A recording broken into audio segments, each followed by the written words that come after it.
Hello everyone, কেমন আছো তোমরা সবাই? আশা করছি তোমরা সকলে খুব ভালো আছো। আর ভালো তো থাকতেই হবে, নাহলে এত সুন্দর সুন্দর ভিডিওসগুলো যে আমি আপলোড করছি সেগুলো তোমরা দেখবে কি করে?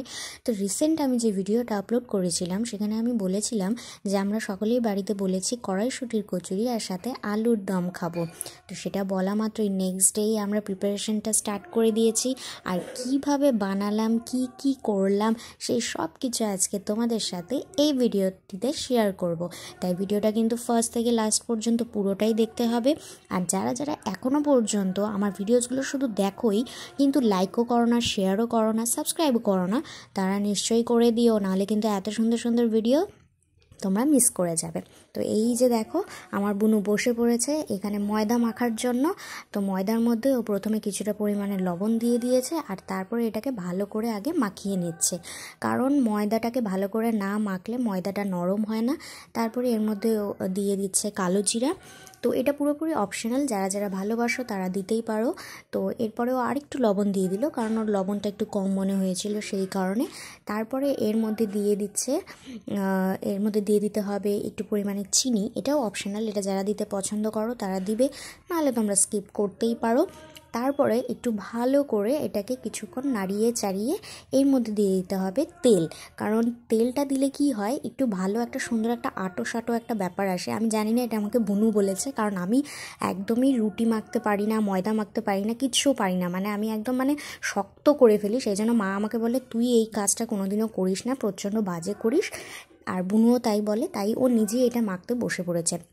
আর দেখতে পাচ্ছ একটা সুন্দর একটা, বুঝতেই পারছো যে যে মাখে তারা নিশ্চয়ই বুঝতে পারে, আমার আর আলাদা করে তোমাদেরকে বলে দেওয়ার কোনো প্রয়োজন নেই। তো এইভাবে অনেকক্ষণ ধরে প্রায় 10 থেকে 15 মিনিট পর্যন্ত এইভাবে মাখার পরে দেখতে পাচ্ছ একটা সফট একটা ডো টাইপের একটা ব্যাপারটা আসছে। তো এইভাবে করতে করতে এখানে কিন্তু আমরা গরম জল ইউজ করেছি, হালকা ঈষৎ উষ্ণ, খুব একবারে গরমও নেবে না বা খুব একবারে ঠান্ডাও নেবে না, এটা পুরোপুরি ডিপেন্ডস। যারা করতে পারবে, যেইভাবে যাদের পছন্দ হয় তারা সেইভাবেই করবে। তো এইভাবে আস্তে আস্তে করে অল্প অল্প করে জল দিতে হবে, একবারে সম্পূর্ণ জল দিয়ে দিবে না, তাহলে ঘেটে গাওয়া হয়ে যাবে। আমার মতো বেশি প্রো কুকিং স্টাইল করতে যাবে না, তাহলে উল্টোপাল্টা হয়ে যাবে। তো যেইভাবে আমার বুনু এখানে দেখাচ্ছে, এই যে পরপর এইভাবে আস্তে আস্তে আস্তে আস্তে আস্তে আস্তে এটা মাখতে মাখতেই প্রায় আমাদের আধা ঘন্টা সময় লেগে গেছিলো। আর বুনু তো পুরো একবারে গরম হয়ে যাচ্ছিল যে কেন এত সময় কেন লাগছে। তো যাই হোক, এইভাবে আস্তে আস্তে ও তারপরে মাখাটা কমপ্লিট করলো। দেন এখানে আমরা নিয়ে নিয়েছি আলুর দম বানানোর জন্য এই ছোট্ট ছোটো আলু, কারণ আলুর দম শীতকালে এই ছোটো ছোটো আলুগুলো দিয়ে খেতে খুব দারুণ লাগে। আর এই যে দেখো ওর মাখানোটা কমপ্লিট হয়ে গেছে। আর এখন এটা আমরা 1 ঘন্টার জন্য ঢেকে রেখে দেব। আর এখানে আমি মটরশুঁটি, আগের দিন যে বলেছিলাম বাবা মটরশুঁটি ছিলতে বসেছিল, তার সাথে আরও কিছু মটরশুঁটি আমি ছিলে নিয়েছিলাম, কারণ যেহেতু কড়াইশুঁটি কচুরি, তো কড়াইশুঁটির তো প্রয়োজন পড়বেই। আর তারপরে সেটা এখানে জলে সিদ্ধ করতে বসিয়ে দিয়েছিলাম প্রায় 10 থেকে 15 মিনিটের জন্য। আর এখানে অনেক রকমের আলু ছিল, ছোট আলু, বড় আলু। তো এখানে আস্তে আস্তে করে ছোট আলুগুলোকে আমি আলাদা করতে শুরু করেছিলাম। এই ছোট আলুগুলোকে আলাদা করা এটাও একটা অনেক বড় একটা কাজ, যেটা আমার মনে হয়েছিল, কারণ অনেকগুলো আলুই একটা একটা একটা একটা করে বেছে বেছে আলাদা করতে হচ্ছিল, যেটা আমার কাছে খুবই টাফ মনে হচ্ছিল। এখানে আমি অলরেডি আলাদা করে ফেলেছি ফাইনালি। তারপরে জলের মধ্যে সিদ্ধ হয়ে গেছিলো, সেগুলোকে আমি এইভাবে একটা ছাঁকনির মধ্যে রেখে দিয়েছিলাম যাতে জলগুলো ঝরে যায়। মটরশুঁটির জলগুলো ঝরে যাওয়ার পরে তারপরে আমি এটাকে দিয়ে দিয়েছিলাম মিক্সিতে। আর তার আগে এই যে আলুগুলোকে যে আলাদা করেছিলাম, সেই আলুগুলোকেও আমি জলের মধ্যে দিয়ে সিদ্ধ করার জন্য বসিয়ে দিয়েছিলাম। তো এই যে এখানে আমি নিয়ে নিয়েছি সমগ্র জিনিস, আমার এখানে মিক্সি নিয়ে নিয়েছি মটরশুঁটি। তো প্রথমে মটরশুঁটিগুলোকে মিক্সিতে দিয়ে দিচ্ছি এবং তারপরে এর মধ্যে এক এক করে আমি দিয়ে দিব লঙ্কা, 2টো লঙ্কাই নিয়েছি। আর বেশি যারা ঝাল খেতে পছন্দ করো না তারা 2টো লঙ্কাই দেবে। তারপরে এর মধ্যে দিয়ে দিবে ধনেপাতা, এটা অপশনাল, আমি পুরোপুরি অপশনাল রেখেছি, কারণ এখন যেহেতু ধনেপাতার সিজন, খেতে ভালোই লাগে। আর দিয়ে দিব এর মধ্যে আদার 2-3টে কোয়া দিলেই হবে। আর তারপর এর মধ্যে দিয়ে দিচ্ছি অল্প পরিমাণে জিরা আর অল্প পরিমাণে জল, এবং তারপরে এটাকে ভালো করে মিক্সিতে নিয়ে ব্লেন্ড করে নেব। খুব ভালো করে কিন্তু ব্লেন্ড করতে হবে, যাতে অল্প পরিমাণেও মিহিদানা না থাকে। তো এই যে দেখো এখানে আমার অলরেডি জল ফুটতে শুরু করে দিয়েছে এবং আলুগুলো ফুটতে শুরু করে দিয়েছে। পাশাপাশি এখানে আমরা কেটে নিয়েছিলাম টমেটো, পেঁয়াজ, লঙ্কা আর আদা, রসুন, যেগুলো দিয়ে আমরা আলুর দমটা বানাবো। এখানে সব কিছুই আমরা অল্প অল্প কেটেছি, কারণ আমরা তরকারি প্রচণ্ড অল্প বানাবো সেই কারণে। আর এখানে মিক্সিতে তোমরা দেখতে পাচ্ছ মিক্সচারটা প্রচণ্ড মিহি হয়েছে। এরপরে এটা আমি দিয়ে দেবো কড়াইতে অলরেডি এখানে তেল গরম হওয়ার জন্য রেখে দিয়েছি। তারপরে এর মধ্যে দিয়ে দিচ্ছি হিং। আমাদের হিংটা অ্যাকচুয়ালি প্রচণ্ড জমে গেছিলো, সেই কারণে এরকম দেখতে মনে হচ্ছে। এরপরে দিয়ে দিচ্ছি এর মধ্যে পেস্টটা। তো প্রথমে না খুবই কম আঁচের মধ্যে এরকম তেলটাকে গরম করে নিয়ে তারপরে কম আঁচ দিবে, নাহলে যে তেলগুলো ছিটে ছিটে আসবে। তো এইভাবে আস্তে আস্তে আস্তে আস্তে করে 5 থেকে 10 মিনিট পর্যন্ত এইভাবে নাড়াতে থাকতে হবে। এবং এরপরে সমস্ত যে মশলাগুলো আছে, প্রথমে যখন তেল ছাড়তে শুরু করবে তারপরে এক এক করে সমস্ত মশলাগুলো অ্যাড করতে হবে। আমরা এখানে বেশি মশলা অ্যাড করিনি, শুধু জিরার গুঁড়া পাউডার দিয়েছি এবং তারপরে এর মধ্যে দিয়ে দিয়েছিলাম লবণের গুঁড়ো। তো তোমরা চাইলে আরও যে সমস্ত মশলা তোমাদের অ্যাড করতে ইচ্ছা করে তোমরা নিজেদের মতো অ্যাড করতে পারো। তো এইভাবেই কিছুক্ষণ পরপর এইভাবে খুন্তি নাড়তেই থাকতে হবে, নাহলে কি হবে, এগুলো কড়াইয়ের মধ্যে লেগে যাবে। এই যে দেখো, তোমরা দেখতে পাচ্ছ কড়াইয়ের পাশে এরকম লেগে গেছে। তো এখানে আমরা বুঝতে পারলাম যখন এটা হয়ে গেছে আমরা কড়াই বন্ধ করে দিয়েছি এবং তারপরে এইভাবে একটা থালার উপরে এটাকে তুলে রেখেছি, কারণ এটা ডাইরেক্ট তো আর ইউজ করতে পারবো না, প্রথমে এটা ঠান্ডা হতে হবে। তো ঠান্ডা হওয়ার জন্য এটাকে কিছুক্ষণ রেখে দিতে হবে। মিনওয়াইল আমরা কড়াইতে বসিয়ে দিয়েছি আমাদের নেক্সট যে আইটেম, আলুর দমের মশলা।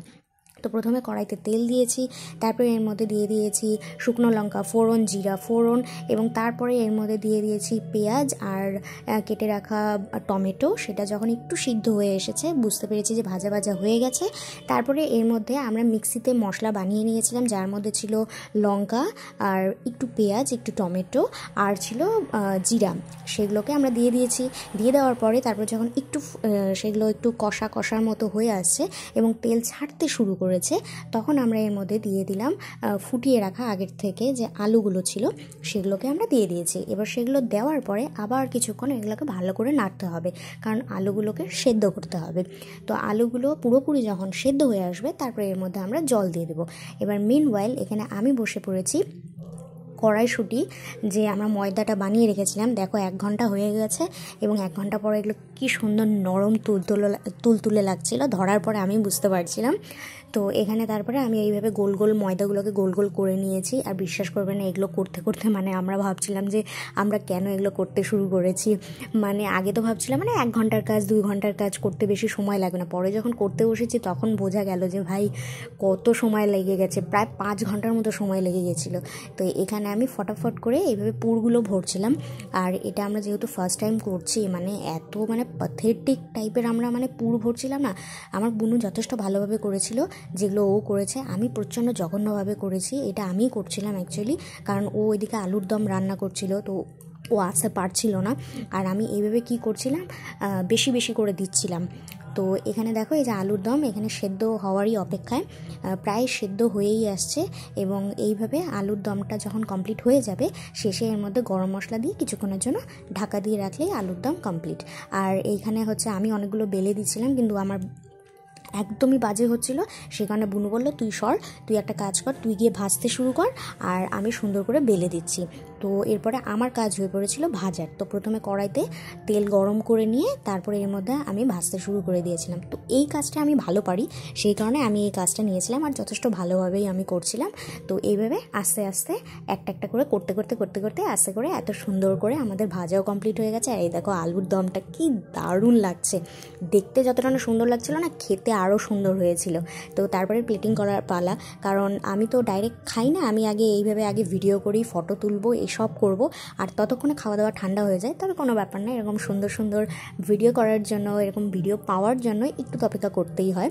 তো এইভাবে একটা করে তারপরে আলুর দম সাইডে নিয়ে তারপরে এইভাবে আমি প্লেটিং করে ফেলেছিলাম। আর একটা করে কচুরিগুলোও রেখে দিয়েছিলাম। আর সত্যি কথা বলতে গেলে আমরা ফার্স্ট টাইম ট্রাই করেছিলাম, কিন্তু সত্যি বলছি খুব সাধারণভাবেই করেছিলাম, কিন্তু অনবদ্য হয়েছিল খেতে। তো আমি তোমাদেরকেও বলবো তোমরাও এইভাবে বাড়িতে ট্রাই করো, যেহেতু এটা কড়াইশুঁটির কচুরি আলুর দম খাওয়ারই সিজন। এরপরে মটরশুঁটির দামও বেড়ে যাবে, এখন মটরশুঁটির দাম যথেষ্ট কম। আর তোমরা যারা এই ভিডিওটা পছন্দ করছো, অবশ্যই ভিডিওটি লাইক করো, নাহলে আমি জানতে পারবো না। আর আমার চ্যানেলটিকেও সাবস্ক্রাইব করে দিও। আজকের জন্য এইটুকুই, দেখা হচ্ছে নেক্সট টাইম, বাই।